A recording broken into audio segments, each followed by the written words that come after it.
you don't mind if I kind of mingle. May God's grace and peace be with you, my brothers and sisters in Jesus Christ. Amen. When I was a young girl, there was a book that really caught my attention. It was by Roy Rogers and Dale Evans. Do you remember those folks? A lot of us of the same generation here. You know, Roy Rogers was a singer and a cowboy actor who, in my memory, always wore the white hat, right? He was the good guy. And his wife, Dale Evans, was a writer, a film star, and a singer-songwriter. They each had children in prior marriages, but after their marriage, they were thrilled when they had a little girl by the name of Robin. But the excitement was turned to sorrow very quickly because after she was born, they realized that she had Down syndrome and other physical problems. And the doctors had advised that they put her away, which meant into an institution where she would receive minimal care probably, and she would die soon. Her life wasn't worth very much. The Rogers had a terrible time doing this, and they refused to do it. I think this was back in the 1940s, somewhere in that time frame. But the Rogers decided they were going to keep Robin, and they were going to treasure every moment that they had with her. She graced their home for 2.5 years. She did not live very long. And though Robin's time on earth was short, she changed her parents' lives and even made life better for other children who were born with disabilities in the years to come. Do you know that this book, Angel Unaware, is written by Dale Evans, but in reality it's Robin's voice that is speaking about her time on earth. And it's been republished as a book for helping parents who have disabled children. She helped many people realize that indeed these children were angels unaware. As she speaks to God about the mission of love she has just completed on earth, the reader sees how she brought her parents closer to God and encouraged them to help other children in need. And what is interesting is that Roy Rogers and Dale Evans ended up adopting 4 more children into their family.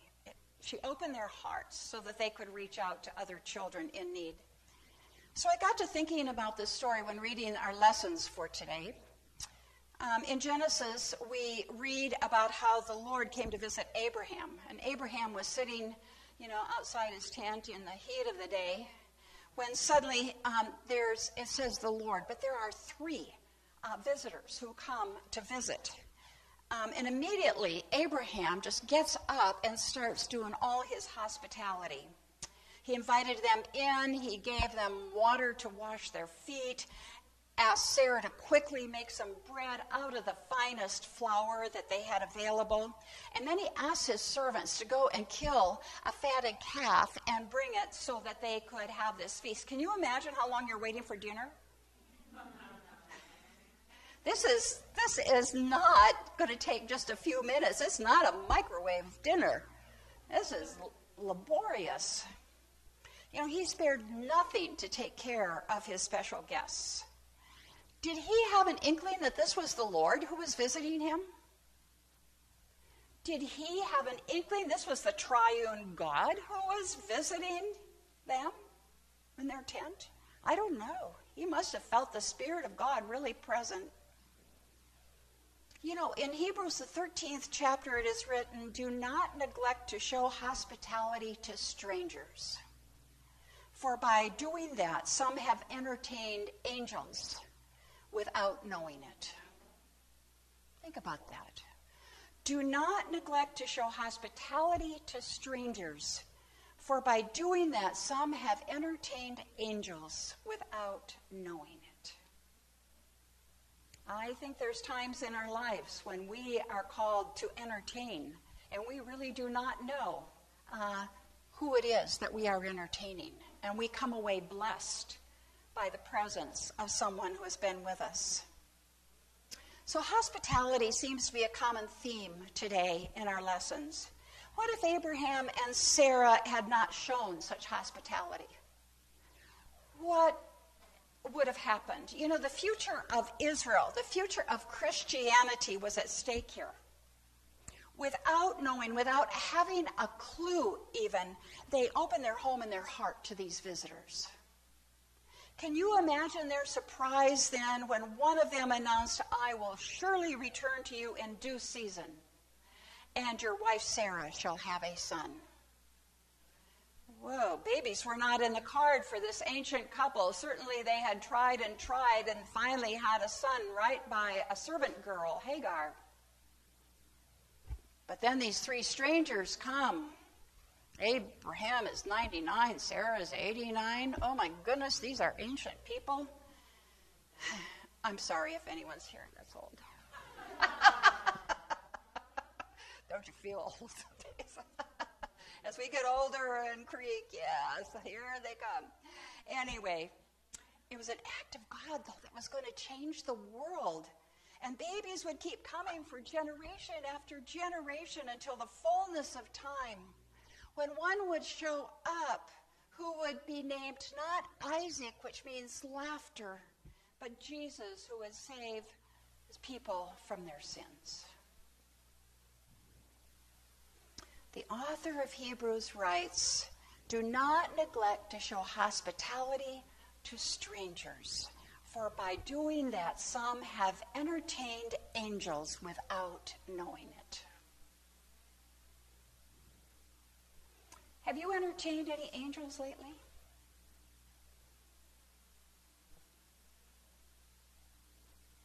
You know, it made me think about a really interesting story. It was many years ago before Mount St. Helens blew her top. And I was living in Portland, and my mother had come to visit, and we decided we'd take a drive, and we would go to Mount St. Helens, and I knew there was a restaurant there, you know, up on, I don't know that they called it Paradise. I don't even know what they called it. It was just by Spirit Lake, I think. And we go up there, and it's kind of the off-season, and we pull up in front of this restaurant, and there's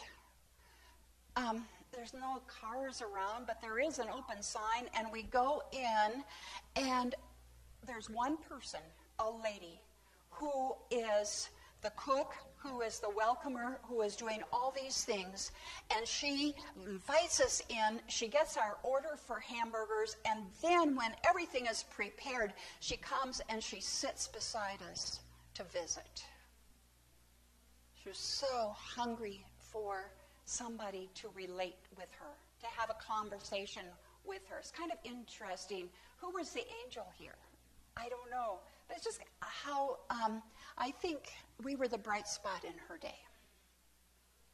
But then we too have that opportunity to be the bright spot in somebody else's day. You know, Mary, Martha, and Lazarus were certainly into entertaining. Jesus and his disciples often stopped at their home in Bethany. It was outside of Jerusalem. When they needed to rest, when they needed a quiet place, this is where they liked to go. There was always good food, there was good company, and a place to find peace and quiet in the midst of a very busy life. And when we read this story, we often give Martha a bad rap. She is the one who is busy in the kitchen, directing the servants in their work, getting miffed with her sister who has chosen to sit at the Lord's feet rather than get up and help in the kitchen. Truth be told, if I was doing all the work, I too would be upset. Come on, Mary, help me here. There's lots of work to be done to feed all of these guys. They are hungry and they're getting tired of waiting. Jesus, tell her to come and help me. You can just kind of hear her, can't you? Now, how would you feel if Jesus told you, and I want you to fill in your own name here. Think about this. Not Martha, Martha. It's your name. You are worried and distracted by many things. Whoa. Is that something about our today's life? Distracted and worried about many things? I think that's kind of typical of who we are. And then Jesus says there's need of only one thing. And then you can fill in somebody you know into this blank. Your sister, your brother, your friend, somebody has chosen the better part, which will not be taken away from them. What is the better part? Taking time to be quiet and sit at the feet of Jesus. It's hard to do it, isn't it? I think we get so involved in our daily lives, it's hard to do it. I've always felt guilty with this story. There's more Martha in me than Mary, to tell you the truth. I have to do sermon preparation, then the Mary comes out, but otherwise. But the reality is both of them are important. What would we do if there were only Marys when we went to somebody's place to visit? Would there ever be food on the table? Would there ever be any hospitality? Have you ever gone to a place and wondered when dinner would ever be served?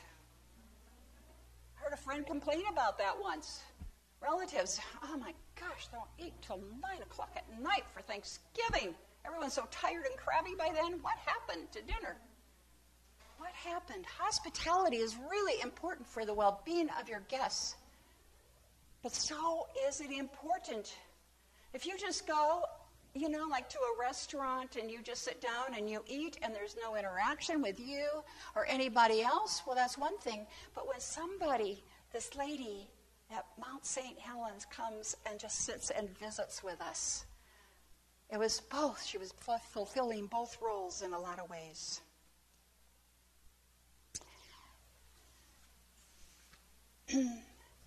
What was not expected here was that Mary would take the position of a disciple. When seated at the feet of Jesus, listening to him teach. If hospitality was considered women's work, then discipleship, and particularly discipleship as learning from the teacher, was men's work. And yet the gospel writer Luke regularly cites women as important in the mission and ministry of Jesus. But more often than not, the roles these women played were very supportive. Did you know that they often were the people who had the purses? They were the ones who would pay for food. They would pay for lodging. They would take care of these men in their ministries. Mary takes her place as one worthy to sit at the feet of Jesus, to listen and learn right alongside the men. So perhaps Jesus' admonition of Martha about the better part is not the role that each plays, because both have tremendous roles and value in the Gospels, but rather that Mary has seen the possibility of doing something different, of actually being someone different, a disciple of Jesus, in a way few would have expected or allowed women to do in their time. Perhaps that is its Mary's assumption that she's worthy to sit at Jesus' feet. She imagines and lives into a possibility that stretches the cultural norm because she is in the presence of the Holy One, the one through whom God has promised that all things are possible. Not only that, but I suspect that when Jesus repeats Martha's name, he's not expressing exasperation, but deep affection. Oh, Martha, Martha, I love you. I want you neither to be distracted nor trapped by your work and your role, but instead imagine all that is possible for you, just as it was for Mary. I believe Jesus loved both sisters very much. He knew and he appreciated their support and the gifts that they gave him in ministry. They were entertaining the Lord, after all. The Lord who raised their brother from the dead. The Lord who is the resurrection and the life. The Lord who enters our lives in many different times and places. The Lord who hosts this table. The Lord who invites all people to come and eat, to partake in this gift of salvation. The Lord who not only received hospitality with graciousness, but who is also the gracious host. He invites you and me to be his guests, unworthy as we are. And then he reminds us, my friends, that we never know when we might be entertaining angels unaware. Amen.